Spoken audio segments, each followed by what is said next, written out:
जय श्री कृष्णा। आइए सुनते हैं आषाढ़ माह के चौथे दिन श्री कृष्ण लीला का चौथा अध्याय।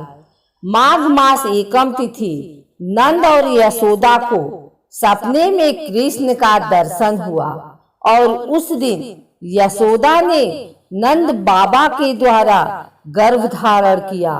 सावन के महीना में रक्षाबंधन का दिन आया। सभी ब्राह्मण नंद बाबा के पास आए।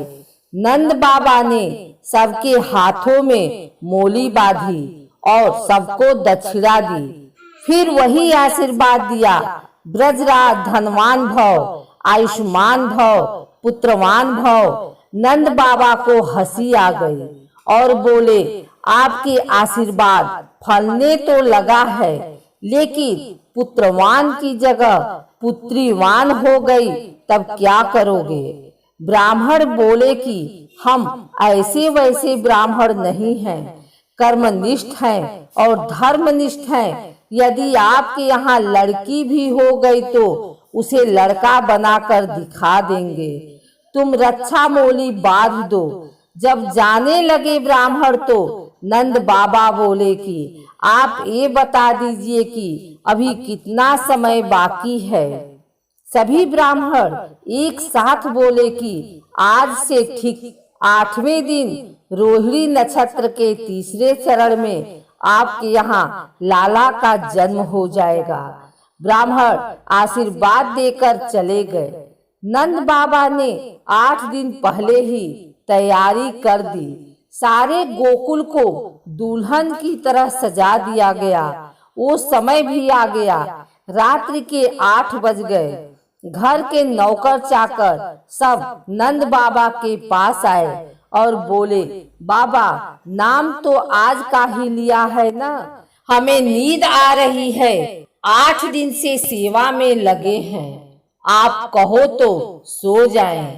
नंद बाबा ने बोला, हाँ भैया, तुमने बहुत काम किया है, आप सो जाओ। घर के नौकर चाकर सोने चले गए।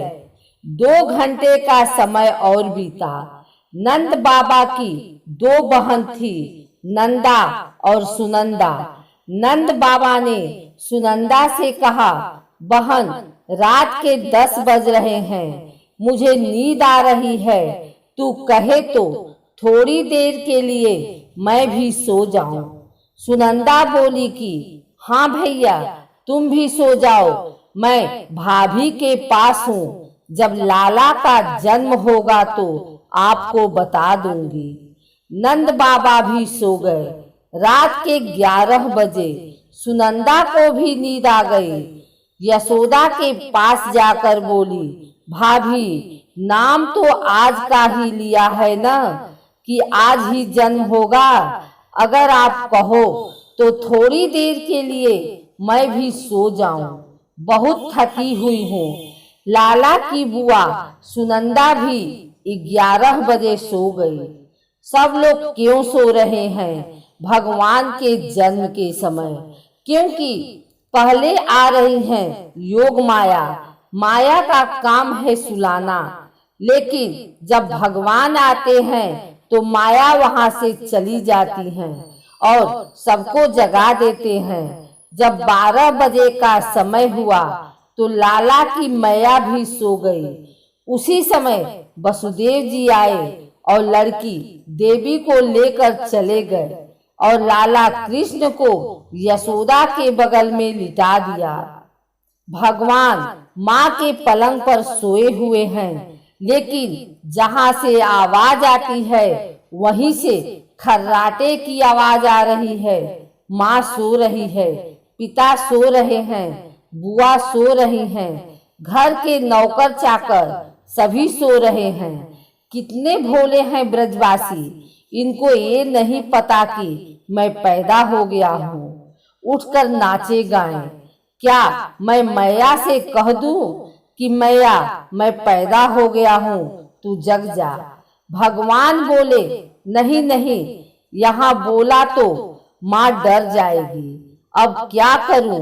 भगवान ने सोचा कि थोड़ा सा रोऊं, माँ जग जाएगी। लेकिन भगवान को रोना ही नहीं आता है।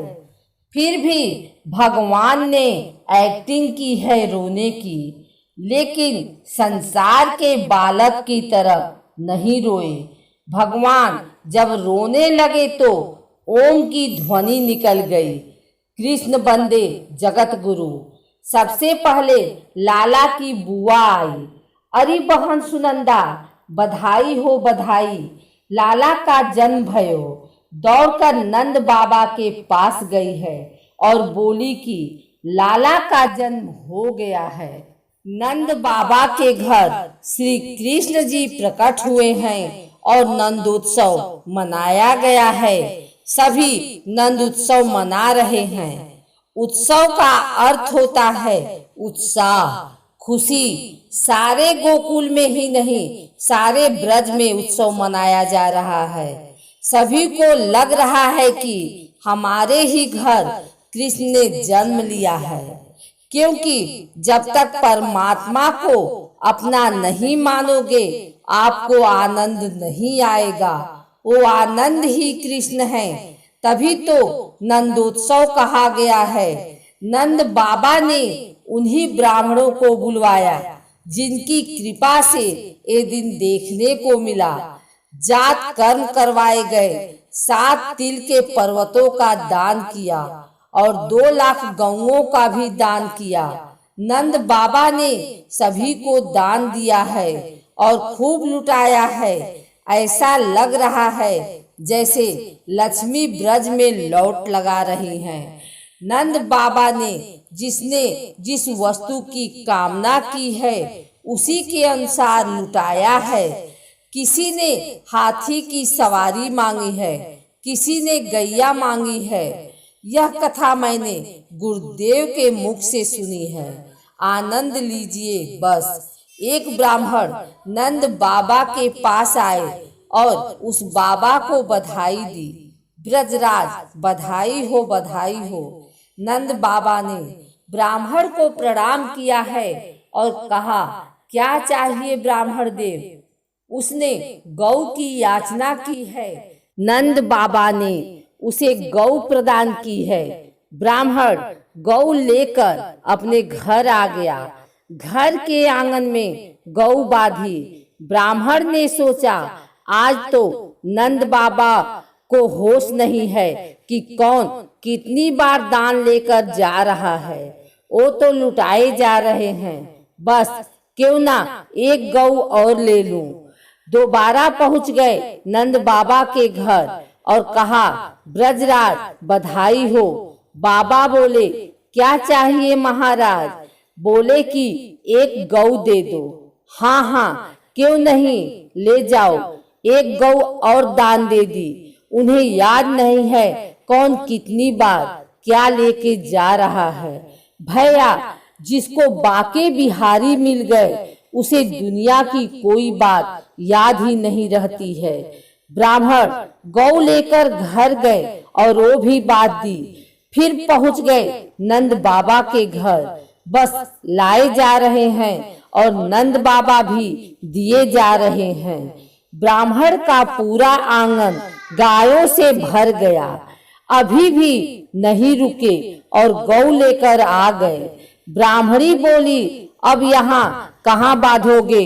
ब्राह्मण ने एक खूंटा लिया और कमरे में गाड़ दिया और वहाँ गौ बांध दी।